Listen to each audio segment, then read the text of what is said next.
I'm really looking forward to this conversation, and it's a very topical one. It's very relevant about the future of business networking, and delighted that James and Kelly can join us. And we will be discussing, what does the future of networking look like? It could spark a lot of debate, but what we do want today from this conversation is in the chat box, in the Q&A area on the right-hand side, to share your views, to ask us questions about what we think networking looks like. So I'm going to introduce James and Kelly onto the screen with me. So just come through to you, James, and then there's one to Kelly.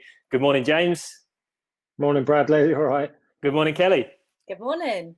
Great. Well, I'm delighted you guys can join us today, and there's a handful of only members with us today as well, which is great. But for the sake of a lot of Network My Club members, I'd just like a quick introduction and a very quick story as to the only story. So over to one of you guys just for that. I'm going to let James go on, Kelly.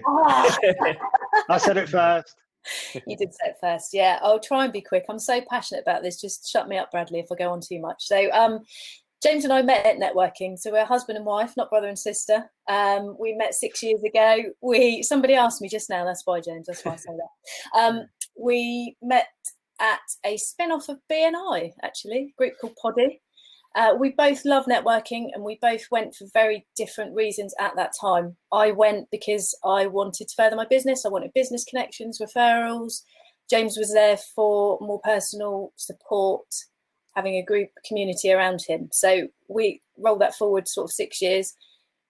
We decided we were in a lot of different meetings, a lot of different networking groups, but we weren't quite getting what we felt was important to us, and that was the relationship from the support from the community. So we set up Only back in January 2018, roll that forward to where we are now. We are taking it nationally and hopefully internationally soon. So for us, we bill ourselves as the network for people who like people. If you don't like people and you don't want to find out about people, don't come and see us. Yeah, fantastic. Well, great. That's a very quick overview, and we'll make sure that people can find out the full story with links to your website. But I want to move this into the conversation, and the reason I've invited you guys along today, and it's the future of networking. And the reason for inviting you guys is not that we get along well and we're going to be collaborating down the line, but you guys have made the big decision as a business to go mainly online for the future, with face-to-face complementing your online.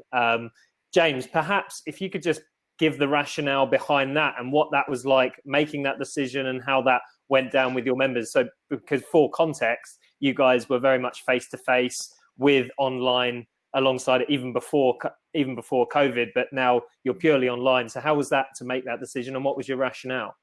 So thank you, Bradley. We were quite lucky. We called it Only Virtual back then, and we realized, well, it is a real thing, isn't it? Why are we calling it virtual? But we'd been running that for 18 months prior to lockdown. So we got used to the nuances of doing online networking as opposed to face-to-face networking. But yes, you're absolutely right. Kelly in particular loves her fancy venues, Four Seasons, Shooting Glen, stuff like that. And it was very much part of our story. We thought, if you can go networking, why not go somewhere nice as opposed to the soggy bacon sandwich idea? When we went into lockdown, we were able to pivot very quickly, just shift the meetings online. I think the difference with us, a lot of networking groups thought, this is a stopgap. We'll just chuck it on Zoom. We'll do it on Zoom for a little while, for a couple of months until we get back to normal. Too late, world's changed. And I think the announcement this week really vindicated the fact that we have to get better at online networking. We have to stop thinking it as just it'll do for now. So bringing it up to speed, it was probably about a month ago, we made the decision to say, this is crazy. Let's just flip this model on its head slightly. We led with face-to-face networking, supported by online networking, turn it around. So move all the meetings online. We've got about 18 now, I think, running, and a few new ones starting. Online meetings are the core proposition.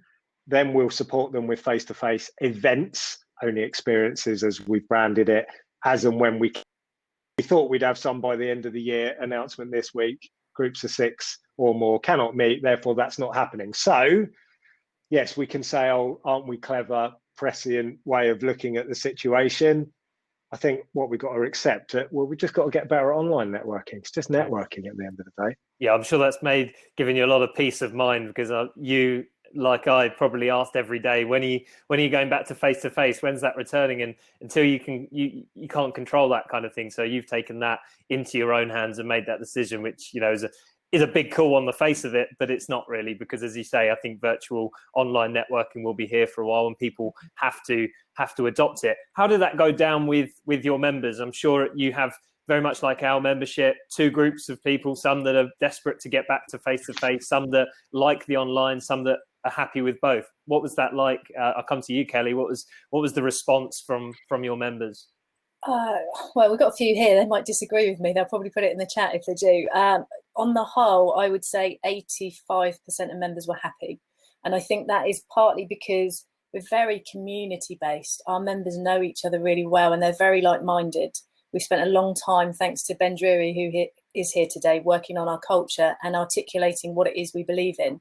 And as a result of that, we attract like-minded people. So we do have a handful of members who are still very much not attending a Zoom meeting. I'm happy to continue my membership, but I'm not going to come back until you return to face. They're slowly trickling back in, and they're giving the Zoom a go. But there certainly are still a few members that don't want to enter this world. They're not ready to do that just yet. But no, on the whole, I think it's taking that limbo away from people. We've made the decision, and they've gone, oh, phew, okay, well, I know what's happening. So if I want to be part of this, this is the way I've got to do it going forward. And actually, we've attracted so many more new members because we've been quite definitive in our approach.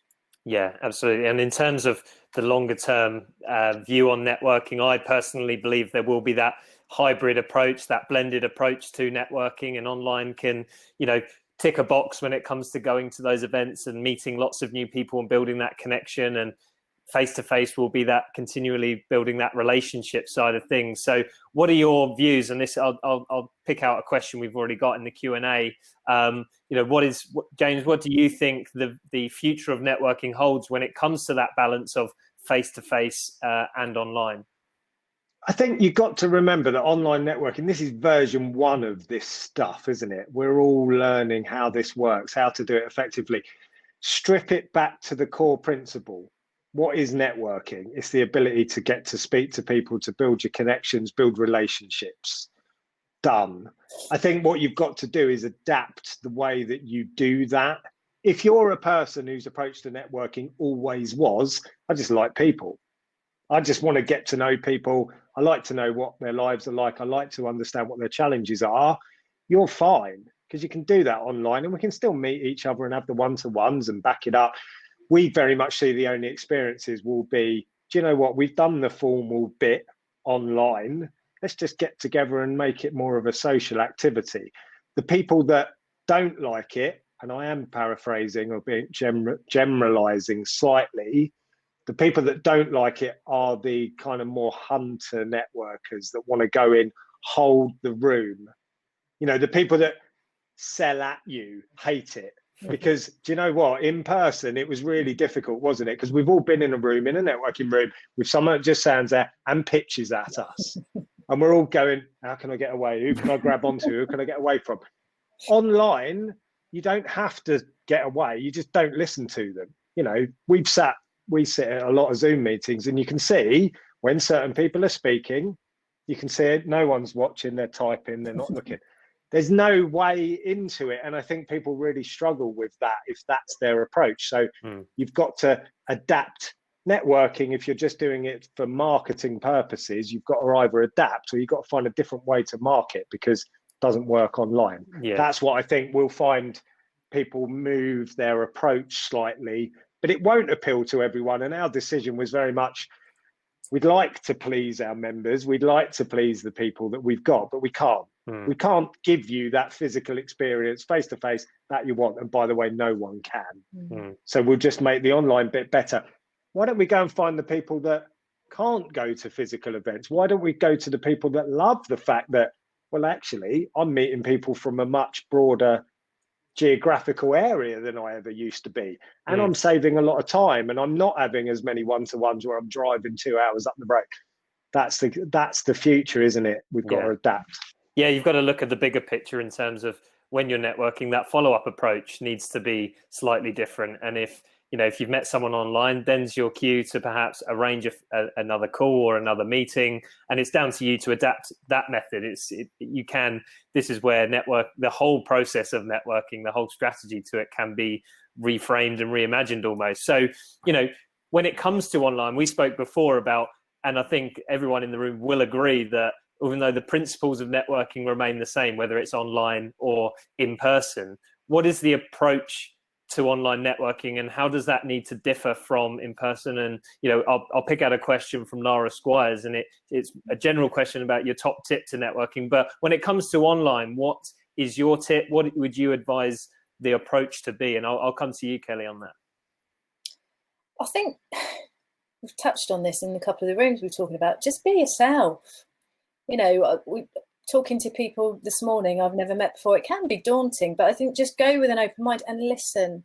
If you're going to book onto an event, engage in the event. Don't be tempted to open your email and reply to a message. We've all done it, of course we have, but it's a short space of time. And if you want to get the best from it, be engaged. Be present, be part of it. Talk to people you wouldn't normally talk to. I literally just clicked on a space. I didn't look to see who was on the table. And I think be open-minded enough to talk to people that you wouldn't necessarily be drawn to, because actually in this space, you can do that so much easier. When you're in a face-to-face room, you'll cherry pick. We all naturally do it. You'll cherry pick who you're going to go and gravitate towards.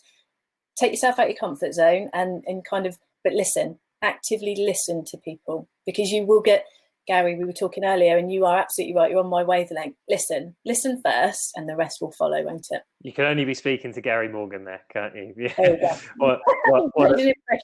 what a man. Great. And then when sort of coming back to that point of you guys shifting to online, I'm sure there was many conversations you were having where you were almost trying to convince people, that online does work, that it does. And you were probably going, well, why am I wasting my energy trying to convince someone? What do you now say to people that perhaps go, online networking doesn't work and it's not effective? That perhaps are those types of people that go to one in-person networking event, don't get any leads or sales from it, and then go, networking doesn't work for me. What do you say from an online perspective? James, I'll ask you, what would your response be to that? It is no different from when we did face-to-face networking, isn't it? We always say networking isn't a formal networking event. Networking is something that you've just got to get good at day to day. LinkedIn's a perfect example, isn't it? Too many people still look at LinkedIn, they think it's a marketing tool. It's not. It's a networking tool. How many times have you had the message from someone going, oh, great to connect with you, and then 10 paragraphs about what they sell? You don't even know. We get this all the time, particularly from people that build websites. We even do that. Why are you wasting your time? Because like Kelly said, you're starting with the proposition, not the listening. Whereas on the flip side, I've had people that have approached me through LinkedIn or have made a connection, and I've had a conversation with them, and they've ended up, either I've worked with them or they've ended up part of the network. The principle of understanding what networking is, that it isn't just somewhere to rock up and go, there's me, there's my poster, off you go.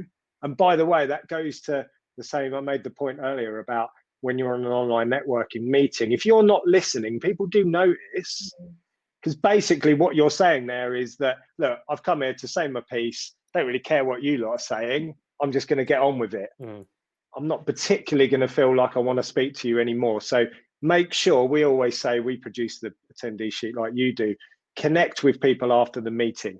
That's when you start to build the relationships. This forum, this formal networking, this is just the icebreaker. You've got to put the work in to get the benefit from it. Yeah, absolutely. Sorry, Bradley, just to jump in there, but I think we've given up trying to tell people the benefits of it. Yeah. But we don't have to sell it.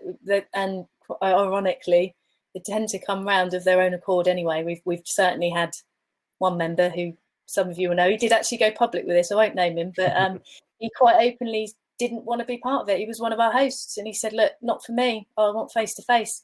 Very quickly came back and put a post out on LinkedIn and said, I made a massive mistake and I'm back in and I'm back on board. So I think, we don't want to force anybody to do anything, but in our opinion, this is definitely the way forward.